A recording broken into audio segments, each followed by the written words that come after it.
অভিযোগটা কার বিরুদ্ধে করবেন? অভিষেক বন্দ্যোপাধ্যায়ের বিরুদ্ধে, যে কিনা তাহলে কি রাজ্যের উপরতলার কারোর হাত ছিল মাথার উপরে? প্রসেনজিৎ, এটা কি একটা কোট আনকোট দেখা না গেলেও অদৃশ্য হাত? একেবারেই দেখো, এই অভিষেক বন্দ্যোপাধ্যায় যিনি এই ক্যাম্প করছেন তিনি সরকারের সর্বময় কর্তা।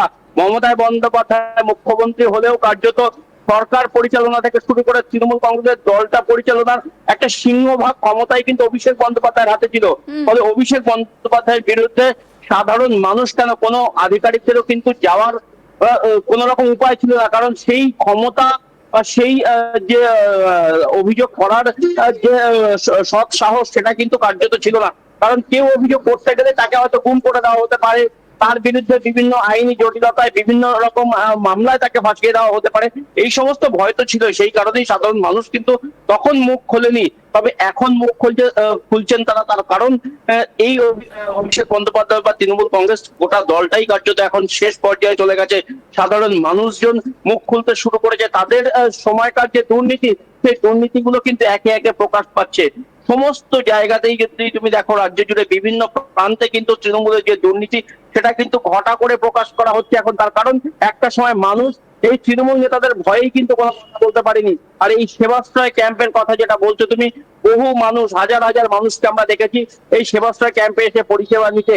সেখানে চোখের ডাক্তার থেকে শুরু করে হাড়ের ডাক্তার, কিডনির ডাক্তার, সমস্ত ধরনের ডাক্তারবাবুরা ছিল এবং অত্যাধুনিক চিকিৎসা পরিষেবার জন্য অস্থায়ী যে স্বাস্থ্য ক্যাম্প যেটা তৈরি করা হয়েছিল, যে কোনো মাল্টি সুপার স্পেশালিটি হাসপাতালও কিন্তু লজ্জা পেয়ে যাবে সেই ক্যাম্পের পরিকাঠামো দেখতে দেখে। অর্থাৎ ঝাঁ চকচকে একটা কর্পোরেট ব্যবস্থা এবং সরকারি হাসপাতাল যেখানে রয়েছে, রাজ্য সরকারের সুপার স্পেশালিটি হাসপাতাল যেখানে রয়েছে, যেমনটা সুজয় বলছিল যে সেখানে তাহলে চিকিৎসা পরিষেবা কি হচ্ছিল? কার্যত রাজ্য সরকারকে প্রশ্নের মুখে ফেলে দিয়েছিল এই সেবাশ্রয় ক্যাম্প। যদি রাজ্যের স্বাস্থ্য ব্যবস্থার এতটাই উন্নতি হবে তাহলে সেবাশ্রয় ক্যাম্প করার কি মানে ছিল? এই সেবাশ্রয় ক্যাম্প করে অভিষেক বন্দ্যোপাধ্যায় যে শুধুমাত্র নিজের পাবলিসিটি চেয়েছিলেন সেটা কিন্তু আরো একবার প্রমাণিত হলো এই ঘটনাটি সামনে আসার পর।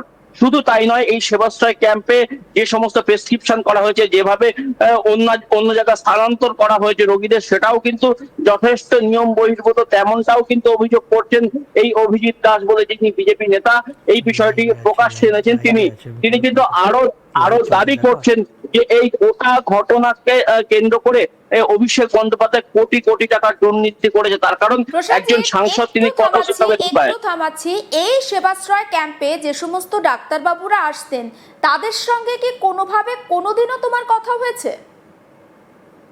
দেখো, যেমনটা জানা যাচ্ছে, মানে যখন আমরা কথা বলেছিলাম, যখন সেবাশ্রয় ক্যাম্প চলছিল, তখন কিন্তু এই ডাক্তারবাবুদের আমরা দেখেছি বিভিন্ন বড় বড় অ্যাপোলো বা আমরি, এই ধরনের যে সমস্ত সুপার স্পেশালিটি হাসপাতাল যেগুলোকে বলা হয় যে কর্পোরেট হাসপাতাল, মূলত সেই সমস্ত জায়গার চিকিৎসকরাও যেমন ছিল, তেমনি সরকারি হাসপাতালের চিকিৎসকরাও কিন্তু সেই সেবাশ্রয় ক্যাম্পে আসতেন। পাশাপাশি এই যে অভিযোগ উঠেছে যে বিভিন্ন সময়ে হোমিওপ্যাথি ডাক্তার বা যারা সঠিকভাবে এমবিবিএস টা পাসই করেনি সেই সমস্ত ডাক্তারদের কিন্তু আনা হয়েছিল, কিন্তু এই বিষয়টি পরে প্রকাশ্যে এসেছে।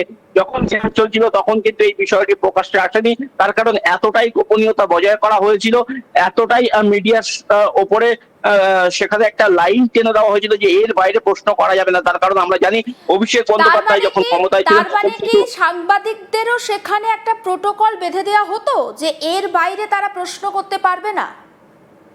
একেবারেই দেখো, সাংবাদিকদের প্রশ্ন করা তো দূরের কথা, তারা যেটুকু উত্তর দেবেন সেইটুকু শুনেই চলে আসতে হতো।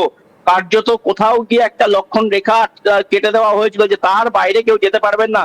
শুধু তাই নয়, আমরা অভিষেক বন্দ্যোপাধ্যায় যখন ক্ষমতায় ছিলেন তখন তার আশপাশে সাংবাদিকদেরকে যেতে দেওয়া হতো না। আমরা দেখেছি প্রত্যেকটি ছবিতে কিন্তু সেটা প্রমাণিত। অভিষেক বন্দ্যোপাধ্যায়ের একটা বিশাল বড় নিরাপত্তা বলয় ছিল, সেই নিরাপত্তা বলয়ের মধ্যে কাউকে ঢুকতে দেওয়া হতো না, এবং কি প্রশ্ন তিনি যেটা মনে করবেন উত্তর দেবেন সেটাই তিনি কিন্তু উত্তর দিতেন, আদারওয়াইজ কিন্তু তিনি দিতেন না। তার যেটুকু বলা প্রয়োজন তিনি মনে করতেন সেটুকুই কিন্তু সংবাদ মাধ্যমের সামনে প্রকাশ পেত, বাকিটা কিন্তু সমস্তটাই অধরা থেকে গিয়েছিল। এবং এই যখন এই সরকারের পতন হয়েছে তখন কিন্তু এত নাগালের মধ্যে তাকে পাওয়া যাচ্ছে। তিনি যখন সোনারপুরে গিয়েছিলেন, যেদিন তার উপর প্রথম ডিম বর্ষণ হলো, সেই দিন কিন্তু অভিষেক বন্দ্যোপাধ্যায়কে সাধারণ মানুষও যেন এতটা কাছ থেকে দেখেছিলেন। তার আগে কিন্তু অভিষেক বন্দ্যোপাধ্যায় ধরাছোঁয়ার বাইরে ছিলেন কার্যত। একদম সঙ্গে থাকো, আমি ফিরবো তোমার কাছে। কতটা ইন্টারেস্টিং দেখো সুজয়, যা মানে যে সমস্ত ডাক্তাররা সেখানে যেতেন তাদের যে সমস্ত মানে ডেজিগনেশন সেটাও গোপন রাখা হতো। পাশাপাশি আরও একটা বিষয়, সাংবাদিকরা কি প্রশ্ন করবেন সেটাও কিন্তু ওই ঠিক করে দিতেন অভিষেক ব্যানার্জি। কোথাও কি কর্পোরেট কালচারটা তিনি চালু করতে চেয়েছিলেন একেবারে অজপাড়াগায় গিয়ে। একেবারে তাই, তিনি ভেবেছিলেন এবং তিনি এমনভাবে প্রচার করতেন, সেই প্রচারটাকে এমন জায়গায় তিনি নিয়ে যেতেন, যদি কাজ হয় 1% 10% প্রচার হতো, 10% প্রচার হতো। এবং তিনি এটা একেবারে কর্পোরেট লুক দিয়েছিলেন এবং একদম ঝাঁ চকচকে। তো সেখান থেকেই প্রশ্ন যে কোটি কোটি টাকা খরচা, এটা তো 1 টাকা বা 2 টাকা এইভাবে করা সম্ভব নয়। তবে দেখো, একটা এখন যেটা প্রশ্ন উঠছে যে তিনি এই মডেলটা করতে গিয়ে, অভিষেক মডেল বা ডায়মন্ড হারবার মডেল, সেই মডেলটা করতে গিয়ে অনেক যারা সাধারণ খেটে খাওয়া গরিব মানুষ তাদেরকেও তিনি বিপদের মুখে ফেলে দিচ্ছেন। হ্যাঁ, হয়তো সেই সময় এমন একটা পরিস্থিতি ছিল তারা মুখ খুলতে পারেনি। এখন তারা প্রকাশ্যে ক্যামেরার সামনে বলেছে যে ওষুধ খেয়ে তার রোগ তো সারার কথা, রোগ আরও বেড়ে গিয়েছে। বা এরকম অভিযোগ করেছে যে ডাক্তারবাবুকে তিনি বলেছেন এক, তিনি করেছেন এক, মানে ভুল ট্রিটমেন্ট।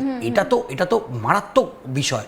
এবং এটা তো সত্যি, তাদেরকে যে সমস্ত ডাক্তারদের সেখানে নিয়ে আসা হয়েছিল সে পাশ করা ডাক্তার না, বা হোমিওপ্যাথি ডাক্তারকে নিয়ে এসে যদি চিকিৎসা করেছে, না দেখো সব হোমিওপ্যাথি ডাক্তাররা আবার খারাপ না, যারা ডিগ্রিধারী, কিন্তু যেটা অভিযোগ উঠছে যে হয়তো তার কোর্স কমপ্লিট হয়নি, জুনিয়র ডাক্তার বা শিক্ষানবিশ বা ইন্টার্ন ট্রেনি, তাদেরকে ব্যবহার করা হয়েছে।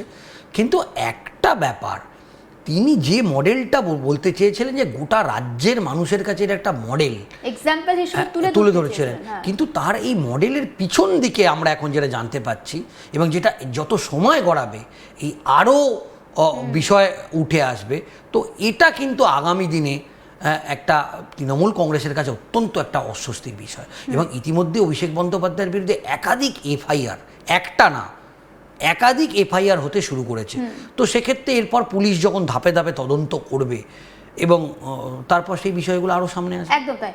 আমি খুব সংক্ষেপে প্রসেনজিতের কাছে একবার জানতে চাইছি, প্রসেনজিৎ, আগে যখন কথা হচ্ছিল একটু আগেই তুমি একবার বললে যে অভিষেকের এগেনস্টে যারা মুখ খুলতেন তাদেরকে গুম করে দেওয়া হতো, না হলে ভয় দেখানো হতো। আমার খুব ভালো মনে আছে মুখ্যমন্ত্রী হিসেবে শপথ নেওয়ার পর যখন রিপোলিং হয়েছিল এই ফলতাতে, শুভেন্দু অধিকারী যখন প্রথম দিন গিয়েছিলেন মানুষজনের সঙ্গে তুমি কথা বলেছিলে এবং তারা বলছেন যে মুখ্যমন্ত্রী আসবেন বলে তাদের মনেই হচ্ছে না।